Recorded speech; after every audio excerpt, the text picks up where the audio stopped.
सही तरीके से लड़ते लड़ते 15 लाख रुपए का मैं कर्जदार हो गया हूँ। इतना टेंशन रहता है और सिस्टम से लड़ने के बाद आज ये स्थिति है मेरी। इसलिए मैंने सोच लिया है कि अब मैं इसको अंजाम तक पहुंचा के रखूंगा और मैं देखना चाहता हूं कि न्याय मिलेगा कैसे आखिर इस देश में।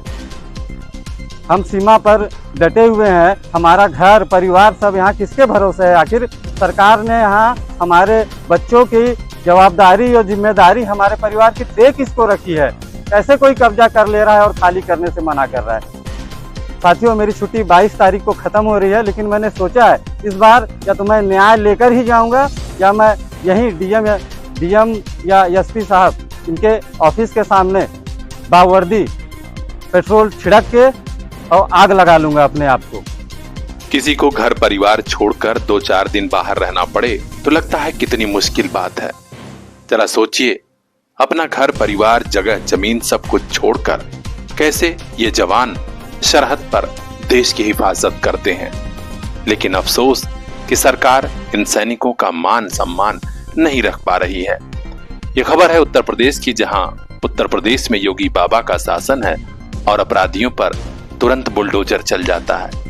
लेकिन क्या वजह है कि सैनिक का घर एक दबंग कब्जा कर रहा है, लेकिन न तो बुलडोजर का पता है न ही अफसरों के एक्शन का।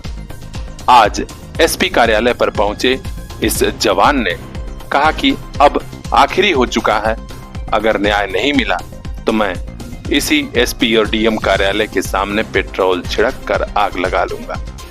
क्यों आई यह नौबत, बता रहे हैं खुद एसएसबी के जवान रऊफ अंसारी। मिर्जापुर के हालिया क्षेत्र के मनीगढ़ा के रहने वाले रऊफ अंसारी बेहद आहत हैं अफसरों के कारस्तानी से। बता रहे हैं खून पसीने की कमाई से 4 साल पहले घर बनवाया था, अभी प्लास्टर भी नहीं हो पाया था, तब तक छत्तीसगढ़ में ड्यूटी थी, वापस जाना पड़ा। अब पता चला कि इसी पर एक दबंग ने कब्जा भी कर लिया। अब अपने ही मकान को पाने के लिए मुकदमा लड़ना पड़ेगा। अफसरों को एप्लीकेशन भी दिया, लेकिन कोई कार्रवाई नहीं हो रही है। जरा सुनिए इस जवान की पीड़ा। लेकिन आप लोगों से आग्रह है कि आप लोग आगे आइए, मेरी बात को आगे पहुंचाइए। जब हर बार मेरी छुट्टी समाप्त हो जाती है और इस बार भी वही हो रहा है। 2 महीने की छुट्टी मेरी ऑफिसों के दफ्तरों के चक्कर काटते काटते खत्म हो गई है। मेरा परिवार भाड़े पे है, मेरी 2 बच्चियां हैं। 6 महीने से मैंने उनका फीस नहीं जमा कर पाया हूं मैं स्कूल का। इस सिस्टम के तरीके से सही तरीके से लड़ते लड़ते 15 लाख रुपए का मैं कर्जदार हो गया हूं। इतना टेंशन रहता है और सिस्टम से लड़ने के बाद आज ये स्थिति है मेरी। इसलिए मैंने सोच लिया है कि अब मैं इसको अंजाम तक पहुंचा के रखूंगा और मैं देखना चाहता हूं कि न्याय मिलेगा कैसे आखिर इस देश में। हम सीमा पर डटे हुए हैं, हमारा घर परिवार सब यहाँ किसके भरोसे है? आखिर सरकार ने यहाँ हमारे बच्चों की जवाबदारी और जिम्मेदारी हमारे परिवार की दे किसको रखी है? कैसे कोई कब्जा कर ले रहा है और खाली करने से मना कर रहा है? साथियों, मेरी छुट्टी 22 तारीख को ख़त्म हो रही है, लेकिन मैंने सोचा है इस बार या तो मैं न्याय लेकर ही जाऊंगा या मैं यहीं डीएम या एसपी साहब इनके ऑफिस के सामने बावर्दी पेट्रोल छिड़क के और आग लगा लूंगा अपने आप को।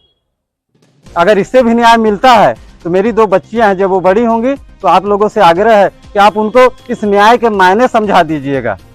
और मैं आप लोगों के माध्यम से अपने डिपार्टमेंट के सभी सीनियर्स से माफ़ी चाहता हूं कि शायद मुझे पता नहीं है कि ये तरीका सही है या गलत है न्याय मांगने का, लेकिन मैंने हर तरीका अपना लिया और इस न्याय के लिए मैं आज रोड पर खड़ा हूं और दर दर ठोकरें खा रहा हूं सर। तो मैं ट्रेनिंग से लेकर आज तक आप लोगों ने यही सिखाया कि हम 2 महीने घर पर रहते हैं और 10 महीने ड्यूटी पर, और यही हमारा असली घर परिवार है। आज मैं सर यहाँ इतना अकेला हो गया हूँ और ये व्यवस्था देखकर मैं टूट चुका हूँ। आज मैं आप लोगों की मुझे इतनी याद आ रही है, ऐसा लग रहा है कि मैं अपने परिवार से दूर हूँ। और मुझे अफसोस होगा अगर मेरी नौकरी भी चली जाती है तो मुझे नौकरी जाने का अफसोस नहीं होगा, मुझे आप लोगों से अपने परिवार से बिछड़ने का दुख होगा। और इस दबंग ने, इस संतोष कुमार ने मतलब इतनी हदें पार कर दी हैं।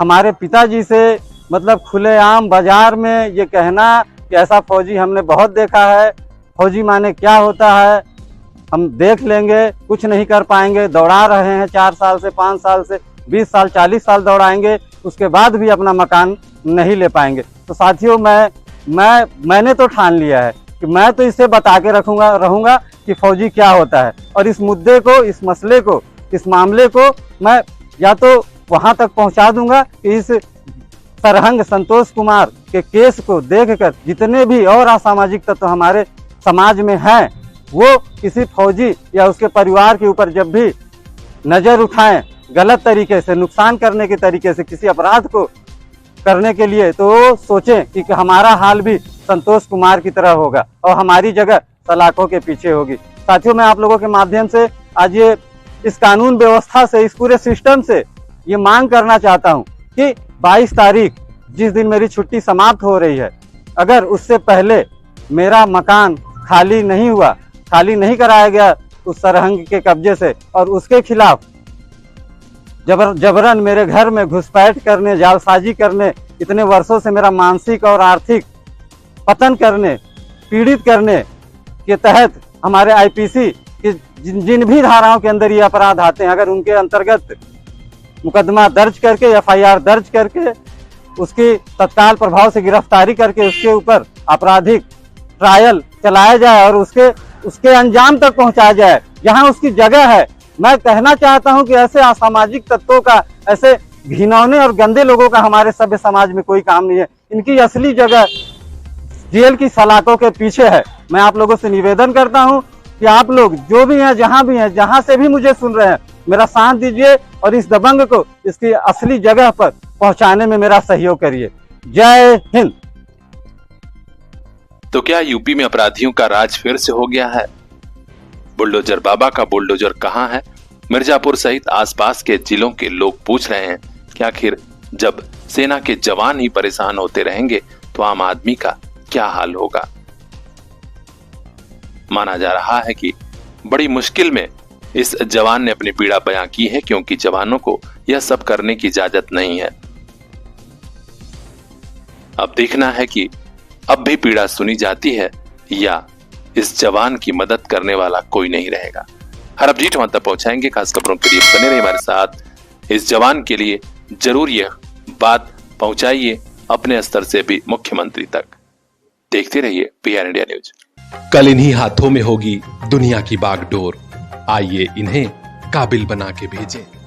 Chandra dust to crown public school, RTO office घोरट के पास, आजमगढ़ जिले का ऐसा स्कूल जो हर बच्चे को दे रहा सुरक्षित कैंपस, एक्सपर्ट टीचिंग स्टाफ, पढ़ाई के साथ स्पोर्ट्स, साइंस, मैथ और इंग्लिश की स्पेशल क्लासेस, ताकि कल ये बच्चे संभाल सकें जॉब और जिंदगी दोनों की कमान।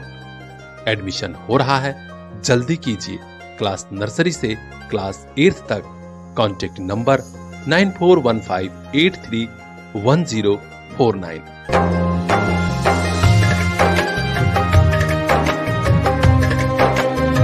Chandra dust to crown public school, जहां हर बच्चा एक स्टार बन के निकले।